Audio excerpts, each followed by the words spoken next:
për shkak se kam pasur domethënë kritika dhe vrejtje dhe komente negative për zonën Osmani, e cila është larguar e PVV-s, përkatësisht prej LDK-s dhe ka bërë probleme dhe ka pasojë LDK në rezultat zgjedhor, pastaj është rikthy, do të thotë situatat e ngjashme zakonisht situatat e tilla nuk krijojnë domosdoshmë një stabilitet të brendshëm politik të Ligjet Demokratike të Kosovës, veç mas ata që përmendet e disa degëve të saj, sidoqoftë marrëveshja është për mendimin tim pozitive, pra pozicionimi i dy palë me interesa të përbashkëta, ata po thonë që nuk janë personale, por nuk janë për pushtetin, por për shtetin.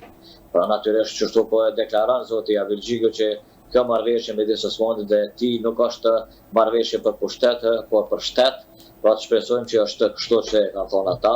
Unë mendoj që thjesht fondi kry është kalkuluar për interesa politike edhe të zotit Avilxhiku dhe Vjosa Osmanit, por në anën tjetër Avilxhiku ka pranuar një marrëveshje të tillë se ka pasur probleme të mëdha në LDK janë dhe si të tilla ka pasur probleme me rezultatin e fundit zgjedhor të zgjedhjeve dhe ka pasur shumë kritika dhe vretje.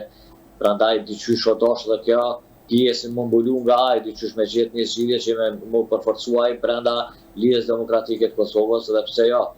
Domethënë me pru Vjosa Osmanin e cila mund të bëjë një ndryshim në rezultatet zgjedhor. Kështu e ka pritaj dhe kështu e pret edhe Ligja Demokratike e Kosovës.